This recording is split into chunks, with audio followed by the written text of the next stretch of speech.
Ethics and mental health. In sum, the first subject invokes seriousness. The second ignites fear and shame. However, when you get to the core of ethics and mental health together, you see our values individually and collectively as a community.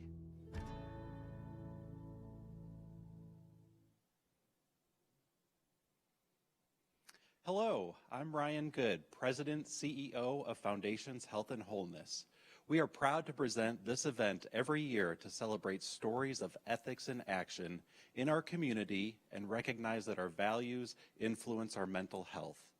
All of our work in mental health and foster care is guided by our mission, vision, and values. Since 1965, Foundation has been a nonprofit focused on healing mind and spirit through community, collaboration, leadership, and innovation. Our entire team envisions a caring and connected community that embraces the health and wholeness of all people. I'm Kelly Nutty, Director of Development at Foundations. At last year's event, we promised to launch more conversations, share more stories, and create more opportunities for community members to live their values. This is the launch of an inspiring movement to tell the stories of our values, how we live with integrity, and how we inspire others. Yes, this event hopes to raise money too. This year, we and you are raising critical funds for mental health literacy and counseling and emotional health screenings for children and teens in our community. You are an important ally for them. You are their mentors, teachers, confidants, and heroes. You can make sure they get access to mental health care. When children and teens thrive, families flourish, and communities prosper. To help inspire your gifts, one local family is committed to making sure children and teens heal mind and spirit. They have pledged $100,000 as a matching gift. For every dollar you give, they will double your gift. Already, our generous event sponsors have made 500 counseling sessions possible. Will you join them in the fight against stigma and help children and teens heal mind and spirit? Will you make a financial gift to give children and teens the opportunity to thrive and grow into compassionate adults? Especially now, during this time of isolation and change, we need you. They need you. With that, I'd like to introduce Michelle Hansen, Director of the George Crest Foundation, our founding sponsor. Hi, I'm Michelle Hansen, Director of the George Crest Foundation at Green Bay Packaging. Green Bay Packaging began operations in 1933 when its founder, George Crest, inspired others with a life of paper industry innovation and community good works. Today, we come together to honor individuals in our community who, like George Crest, are making a difference. It's unfortunate we can't be together in person, but I am grateful we can come together to honor those who have made a positive impact in workplaces, schools, and neighborhoods. It was in the early 1960s when George Crest recognized the need for mental health care. His vision was a mental health clinic that would operate under 3 guiding principles: provide quality care, integrate the mind, body, and spirit into treatment, and make the services available to everyone. That was the start of what is now Foundations Health and Wholeness. At Green Bay Packaging, we believe it is important to take care of our community. Mental health is essential to our overall well-being, and it is especially important as the pandemic alters life as we know it. I ask you to join us to support the positive mental health of young people by giving today. Your contribution will help support children and teen mental health literacy, emotional health screenings, and counseling. Together, we can help our neighbors heal. Together, we can break the stigma. Together, we can make a difference. Congratulations to all of the Ethics in Action Award recipients. Thank you to those who submitted nominations, and thank you to all of you who work to create a healthy community for all of us every day. May we leave here today inspired by our friends, our neighbors, and our coworkers. We are Foundations. Thank you, Michelle and the George Crest Foundation. Before we introduce the Ethics Awards for 2020, Dr. Ben Chan, an ethics professor at St. Norbert College, provides a glimpse into the independent selection process. Thanks for attending the 13th annual ethics event presented by Foundations Health and Wholeness. I'm Dr. Benjamin Chan, an ethics and philosophy professor at St. Norbert College. I'm happy to lead the team of community volunteers who review, research, and evaluate the nominations of Ethics in Action that Foundations receives for its annual event. As an ethics professor, I teach college students about the theories of morality, integrity, and the common good. This event bridges theory with community. Our hope is that the stories we honor can enliven our sense of ethical possibilities for Brown County and beyond. Starting this year, the Ethics Awards moved away from selecting one person or organization in specific categories to receive awards based on all that they do. We're excited for the opportunity to be more inclusive, to honor more people, and to share stories that can inspire others to make our community a place where all can live, work, learn, and grow to their fullest potential. This year, we received over 40 nominations. They came from all parts of community life. We're honored that we're part of those stories, and all of them inspired us. We are excited to honor and celebrate 10 people who are creating healthy neighborhoods, workplaces, and schools. When we reviewed the nominations, the stories that jumped out to us fell into 3 categories. There were stories of ethical illumination, people shining a light on needs that might otherwise go unnoticed and acting to meet those needs. There were stories of ethical integrity, maintaining a commitment to values when it would have been much easier to give them up. Finally, there were stories of ethical inspiration, the creation of innovative solutions to community problems. We hope these honorees and stories inspire you to celebrate the work of others in our community and to find a way to put your ethical vision and moral imagination into action. Thank you, Ben. As we introduce the 10 Ethics in Action Awards, or ETHIs, for this year, each recipient receives an award like this. We think of this award as a story stick, much like a talking stick. Stories are important because it's how we connect to one another, share our values with future generations, and bring about change. The honeycomb design is a favorite theme of ours. Bees are experts at working together, communicating, adapting, and being servant leaders, everything that a community needs to thrive. If you've attended this ever in the past, you see that we've made changes. The ETHIs represent stories of ethics and actions. We want you to see pieces of yourself in their stories. We want to inspire you to create and tell your own stories. With that, I'm happy to announce the first 4 ETHIs, which include stories of remarkable ethics in action in response to the COVID-19 pandemic. Liz Beneke, for leading an army of volunteers to make face masks. Dr. Bola Delano Oriaran, for addressing opportunity gaps to virtual learning for students. Sherry Salmon, for her vision of providing basic needs across a community-wide foster care collaboration. And Sue Vincent, for addressing childcare needs of essential workers. We've asked Sherry Salmon and Dr. Delano and the people who nominated them to share their stories with you. Foster the Village is a nonprofit organization, a 501c3, that really, from my perspective, kind of wraps its arms around the foster care community in Brown County. So we provide not only just the clothing and the basic care items, we also provide kind of that support group, training, getting to know other foster families. If you need help or you've got questions or you need respite for your kiddos, we all really kind of get to know each other and are really that support system for each other. I decided to nominate Sherry because of the great work she does in this community. She goes above and beyond to fill the needs of foster families. So as foster parents are getting placements, they can come before or after.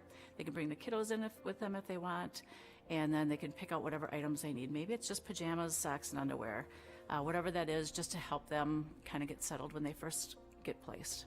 When kids come into care, there are so many things that you need to do to help them. Number one, help them feel safe when they're in your home, right? Focus on, they want to know, when do I get to see my parents again? Showing them the house and introducing them to everybody. They have to go to the doctor, they have to go to the dentist, you have to sign them up for school. There's all these things that need to be done to help them feel safe. And taking them shopping right away is probably not number one on your list. Charles Dickens once wrote in a book, it takes a very tiny key to open a very heavy door. And I think of the foster care community, Child Protective Services, that is that heavy door. And I think about that every time I walk into the foster closet, because every volunteer that's going through that door and is willing to help out and help serve with our mission, it just makes a huge impact in the community, and that's what keeps me going. It's no longer just the clothes and the school supplies. It is things like beds and dressers and car seats and pretty high ticket items. And foster families do get a small stipend to help with their needs, but we really want to be able for them to focus on building that relationship with the foster child and not have to worry about some of those basic necessity items to get the ball rolling. I had somebody come in and she donated a pair of these size, I think they were men's 13 high top black tennis shoes. And she brought them in. I thought, well, now what in the world am I going to do with these? I mean, what are the odds I'm going to find a kiddo that's going to need this? The next day, a child came in, actually was through Oconto County. He was aging out of care. And the social worker called and said, can I bring him in? I said, of course you can bring him in. So she brought him in, and he came in, even though he had nothing to his name, he brought in some clothes that didn't fit him that he wanted to donate. And we got him a suitcase and we got him all kinds of things. And he said, do you have any black high tops? I'm starting a job at Burger King tomorrow. And didn't those shoes fit him? I just kind of sent chills down my back. It was meant to be. And he was so excited to have those. If I could just let some of those people that are making those donations see the excitement on the kid's face when something fits, or just kind of, like I said, helps build their self-esteem. At any given time, there's over 200 children in Brown County in foster care, and we've been able to serve over 1,000 foster families in the last 2 years. And, I think her work is just so imperative to the needs of the children in our community. Personally, it made me feel awesome because ethics are just part of what I do every day. And it's how I think about my work, my family, everything that I do. My dad is a deacon in the church, and, he's just always been such a strong role model for me that, to me, this award just kind of emboldens everything that he's taught me. I nominated Dr. Delano because I really appreciated the work that she's been doing for a long time. I work with her at St. Norbert College, and this particular project seemed to really deserve some attention when the Ethics in Action Award nomination came out. So, yeah, I thought, well, this deserves to be told, this story. As a scholar in community engaged learning, I'm always exploring innovative ways of how to respond to community needs. And I came up with that idea that what if we did a virtual tutoring program, considering all of us were in distress of what to do with this thing called a pandemic, COVID-19. None of us signed up for this. When she knew that her students wouldn't have a chance to work with children in the K-12 system because she teaches education students at St. Norbert, and she knew that all these students, because she has a child at home as well, would be without classroom teachers and the support of their peers. She said, we can work together on something, and we can make something big happen here that will benefit a lot of people. What if I tried something small, because I had about 10 students who also needed to go into the field? Let's just go ahead and put the word out there, and let's see how we can support families that needed their children to be tutored. And so we put it out there, and as we put it out there, immediately we started to get calls. Immediately families were signing up, and our numbers just started to grow to the point that it was growing from 20 to 40 to 50. All of a sudden, putting the word out to only Green Bay, Wisconsin, and Appleton calling us, and Menasha calling us, and then it went beyond Wisconsin, Illinois, Maryland. We also got a call from a country in Asia. And before we knew it, we knew that it was beyond St. Norbert College. When you lead with a heart, when you have a commitment to acting for people, to investing in the lives of individuals and the community, that's what constitutes ethical leadership. At the very end, it ended with a celebration that included the children and the tutors and the parents and people from the communities who were speakers, and again, just reflecting that same idea that, even in crisis, we're still together and we still need to support each other. As a mother of a 10-year-old daughter, I understood the magnitude of request that families were going through. I get it. And we worked 24 hours, we worked all day, maintained our full-time jobs, and we did it. So just going forward and not looking back. And I'm filled with gratitude to all the college students who invested their time, all the educators who invested their time. I'm filled with gratitude to my colleagues who, in spite of the trauma they were going through with COVID, invested the time in ensuring that the tutoring program went well.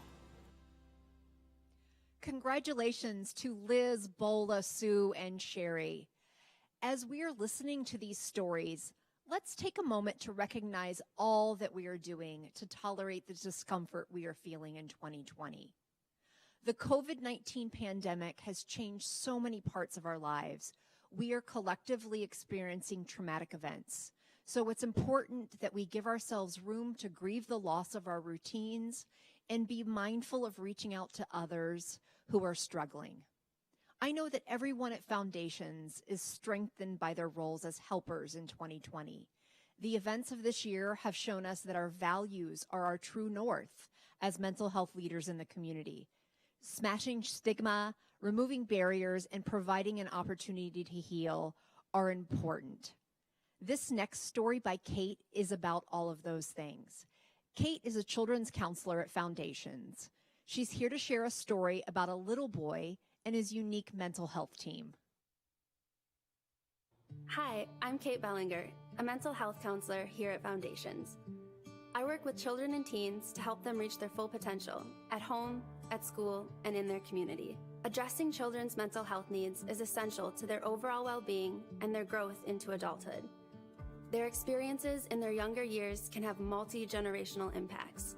That's why it's important that they learn appropriate mental health literacy and get emotional health screenings and mental health counseling when they struggle with things like anxiety, depression, or even lack of appropriate social skills, which may occur because of external factors like family struggles or bullying in school. I'd like to share a quick story. The COVID-19 pandemic has moved us into the world of video therapy. For young children, video therapy requires different approaches because of their age.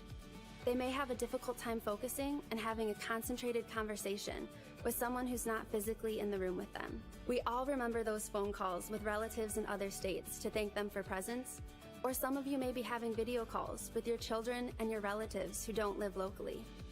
Those conversations can keep children's attention for a minute or two, then they're off running to something else. Therapy is a lot like that, but for almost an hour. One of my young clients was struggling to connect with me over video therapy. It was difficult for him to talk with me about how he feels. He didn't know the words, and he felt some apprehension talking to someone like me who he couldn't see in real life. Then he came up with a solution to our dilemma. During our third session, his parents set up the video therapy in my client's bedroom so he could have privacy talking with me. My young client had all of his stuffed animals set up in a line on his desk between him and the computer. He introduced me to each of his animals and left them on the desk. I wasn't sure what his plan for them was or if they were with us as a sense of comfort. I started our counseling session, and when I asked him a question about recent struggles, he picked up his dinosaur and put it in front of his face, and he had his dinosaur answer on his behalf. It was my client's voice through his dinosaur. The other stuffed animals played a role too. A dog, a cat, and a bunny all answered other questions, and a stuffed football even got involved in the conversation. This boy created his own stuffed animal mental health team to help support him. He's making great progress, and I'm so lucky to get to work with him. Stories like this happen every day at Foundations. We can't do this without you. If you're inspired by this story, please give to support the mental wellness of children and teens in our area. When we support children and teens, we support their families and ultimately our community. We want to inspire and help a generation thrive. Thank you.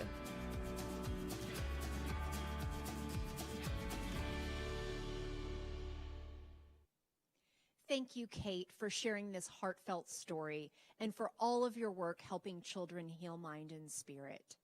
To all of our guests watching, you've already raised $8,370 for children and teens' mental health. And because of that generous matching gift you heard about, that amount is doubled. Thank you. We can raise more critical funds to support children like Kate's client. Will you help us reach the goal of matching all those funds? It's really easy to give. You can text ALLY to 44321. While we're talking about giving, I'd like to introduce you to our presenting sponsor, Associated Bank, to say a few words about ethics and mental health. Good afternoon. I am Dennis Hogan, Regional President at Associated Bank. Ethical principles are a key requirement of being an employee of Associated Bank. It is critical in providing confidence to our clients that their personal information is safe and protected. Further, the client must trust that we always have their best interest in mind whenever we are serving them. In addition to providing a positive ethical culture for our employees, we invest in their personal wellness by providing a strong benefit package and resources to meet their physical and mental health needs. We know that caring for the well-being of individuals is essential to having a healthy community.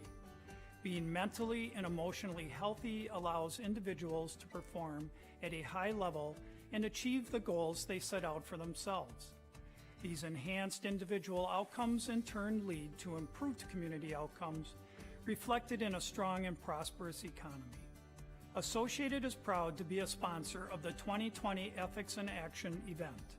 We strongly support the great work Foundations does in our community to promote both ethical leadership and helping all of us achieve overall well-being.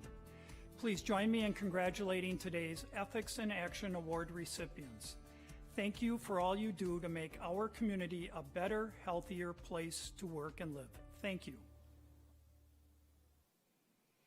Thank you, Associated Bank, for helping us come together and honor the Ethy recipients. Without further delay, the next 5 Ethys are Karen Early for her work addressing food insecurity issues in Brown County, Dr. Dave Ferguson for his holistic, person-centered approach related to aging and chronic illness, Denise McGinnis for her work with teen girls in the foster care system, including helping them get the right start into adulthood, Bonnie Kaur for her work addressing the inequities of gentrification and creating a robust healthcare delivery system for our community members experience homelessness, and Alex Zacharias for use of public art as a means of community engagement with youth.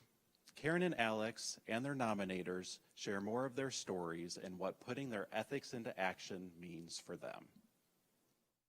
What does food insecurity mean? I mean, it's about when people struggle or worry or cut the amount of food that they eat themselves or the amount that they give to their children because there isn't enough money to buy food. Even when the evidence was there that people in Green Bay were struggling with having access to enough healthy food for their families, there really wasn't a readiness to accept it and address it. In the research, a third of the people that we interviewed at food pantries said that if they had a garden to grow food for their families, that it would help their situation. And it was really an opportunity for me to share my personal interests because they aligned so well with the needs and the voices of the community. Community gardens is an aspect of what Karen does. She helped establish the community gardens, and there are gardens all throughout Brown County, actually, which are open to anyone who wants to garden but doesn't have land, and they rent the property there at various community gardens around the city. She was very instrumental in starting up community gardens many years ago, and they've just been growing and thriving ever since. Gardening's a life skill, and anytime we can teach a life skill that is something that we carry with us is just really important. She doesn't want you not to have healthy food because you can't afford it, or not to have healthy food because you don't understand the language. She's always thinking about, is everyone at the table? How do we bring everyone to the table? So I've been inspired by her notion that in order to have good food, everybody needs to be at the table, everybody needs to be in the project, everybody needs to be in the decision making. You know, when people lose touch with the land, they lose touch with so many things, like fresh food, their cultural heritage, and land ethics. At the time that we were doing the research, we were also learning how important gardening was to the Hmong population. And they were looking for more space to grow food for their families so that they had fresh food to eat, so that they could grow some more traditional foods, and also they had land to grow food for market gardens. The things that she established or helped establish are ongoing, continuing things like community gardens, like Farm to School, like Green Bay Garden Blitz, like school gardens. They're not a one-time project. They keep going on and on and on, making improvements in everybody's lives. We do have a strong and expanding network of community gardens. We have a thriving Wednesday night farmers market with a diversity in our growers. We have a salad bar in every Green Bay school. We have a robust network of food pantries that work together. We have more people growing food, and not just growing it, but donating it to others in need. And we have gardens in our schools that provide an opportunity for children to learn through gardening. Ethics in Action couldn't be a more meaningful recognition. It's so important to me to have meaning behind the work that I do, and to have others value that is really rewarding. Alex has a unique role in working with a group of young people who have self-coined the name the Creative Crew. And the Creative Crew, while they focus on filmmaking and video production and developing all of the artistic skills that go along with that art form, their actions are really focused on positive change and having a voice in the community. It really is social-emotional learning mostly for them, because they're still trying to discover who they are and what their purpose in life is. So that's what I try to facilitate mostly. And I said, many of you may not get into video or filmmaking, but the process of coming up with an idea and then final product, there's people that are hiring you just to be able to understand process. So that's what I'm really trying to instill in them. He really understands every child's unique need and interest and puts them first in everything. How do I make sure that I'm serving them at where they're at is what I'm always trying to do. And I think creativity in the arts allows, it empowers you no matter where you're at. So I think that's a great opportunity. He knows what it means to grow up in challenging and difficult circumstances, and he is also a true expert in the art of filmmaking. Kids really see him as an authentic mentor and leader, and that is inspiring to our young people. I think in its simplest form, ethic leadership is empowering others to be leaders. And I think that's what I really enjoy about the position that I have as a teaching artist, because I'm trying to make leaders of the youth that I'm working with, the youth artists, trying to give them leadership skills so that they could forge the future. So for me, it's really empowering others, and along with it, it's trying to ingrain in them the idea of honesty, respect, integrity. The kids actually were involved in the hiring process. They interviewed Alex and met with him before we brought him on board as our professional practicing teaching artist who fills the role of leading the creative crew. And from day one, kids were invested in Alex because they got the chance to meet him, to interview him, to see that he was really an authentic person and an expert in filmmaking, and he was relatable. He was someone that the kids would want to attend classes with and learn from. That was 6 years ago, and today, many of those same kids that were part of that initial interview process are still active creative crew members. It's given me an opportunity to share this with my youth and tell them, well, you know, I'm getting this award and here's the why. And it's like, oh, that's cool, Mr. Alex. That's what we have always been doing.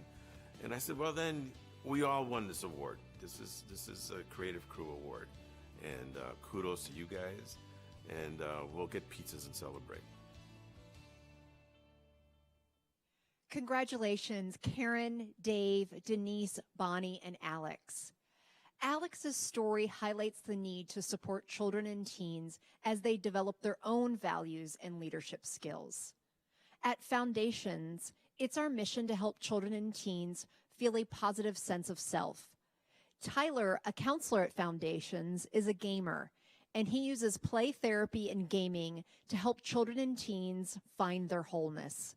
We're delighted that Tyler is joining us to share this story.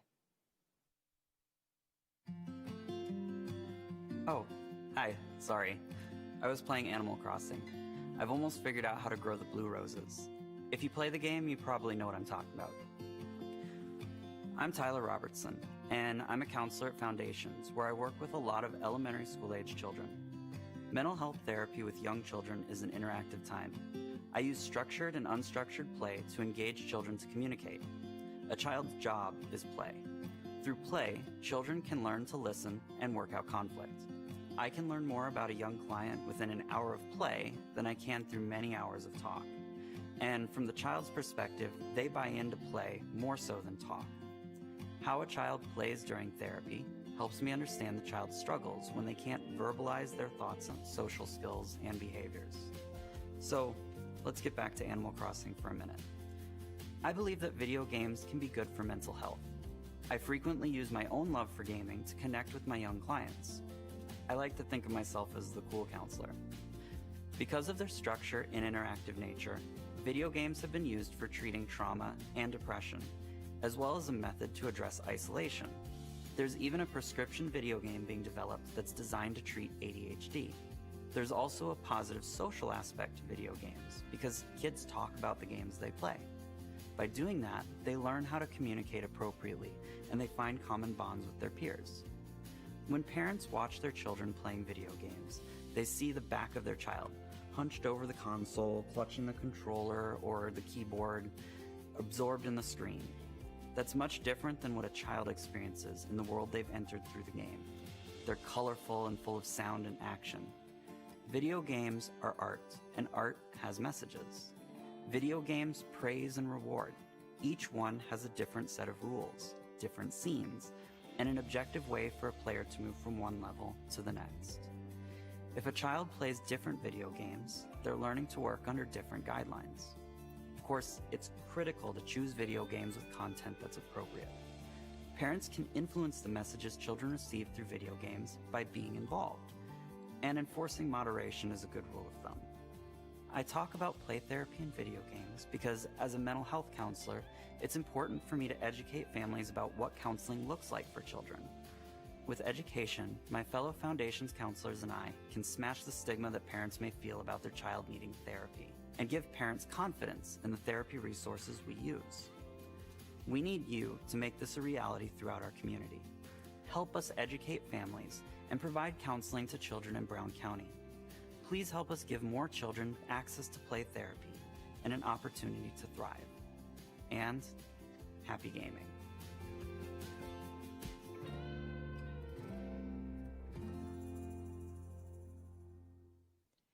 Thank you, Tyler, for sharing your love of gaming and your approach to play therapy. I have a fundraising update. You, our generous donors, have raised $9,340 for children and teens in our community. And our generous matching donor is doubling your gifts. Thank you so much. I would also like to thank our major sponsors this year, Aaron's Company, the law firm of Conway, Olenichek, and Jerry, and Green Bay Packers Give Back. On behalf of our major sponsors, Dan and Steve share their perspectives with you. On behalf of everyone at Aaron's Company, congratulations to the Ethics in Action Award recipients. You know, great communities are built around the citizens and those who are involved in businesses in their communities. And it's really important for an employer to be part of promoting ethical behavior and really promoting the strong mental health of all of its citizens, its employees, its team members. I think the vibrancy of any community is most successful when all of these things work well together. So I want to again congratulate the award winners today. It's an important event. You've all done really well. You're helping us all by helping the community at large. Thanks very much. Hello, my name is Steve Krieger with the law firm of Conway, Olenichek, and Jerry. I thought I'd start today out with a lawyer joke that's topic appropriate. What's the difference between a good lawyer and a bad lawyer? A bad lawyer will keep a case going on for a year or more, and a good lawyer will keep it going on even longer. We've all heard the lawyer jokes like these, and disproving this mindset is one of the reasons our profession takes ethics so seriously. At LCOJ, we pride ourselves on our ethics, and that is one reason we continue to support this event. The true test to which we measure ourselves is our ethical behavior while not regulated. There are so many wonderful and ethical businesses in this community, many of whom we're proud to call clients. On behalf of everyone at the law firm of Conway, Olenichek, and Jerry, congratulations to all of the nominees, and thank you for all you have done and continue to do for our community. Thank you, Dan and Steve, for making the Ethies possible and helping our community heal mind and spirit. Our final Ethie goes to the Honorable Donald Zeidmulder for all of his work creating and sustaining alternative diversion courts to help people get out of the cycle of incarceration. We are delighted to hear Judge Zeidmulder and his nominator talk about his ethical inspiration. I have the greatest admiration for Judge because he does see things that need to be done. And most people would agree that our criminal justice system needs a lot of fixing, and there's a lot of talk. And Judge saw what needed to be done, and he got in and he acted. It struck me that we seem to be recycling a lot of people. The same people were coming through. So I stepped back, kind of looked around and found this model of a drug court that was started in Florida. And he became determined to have that happen in Brown County. And drug court does treat people rather than incarcerate them. We have a criminal justice population. Well, some of them are nonviolent offenders who really have an alcohol or drug abuse issue, and they're continually in the system, and they really require treatment. Why don't we spin those people out and create a post-judgment court? So they're convicted, they're on probation, so you have leverage control over them, and then you obligate them to go into treatment. He's so highly respected that he convinces people because he never, ever, ever gives up.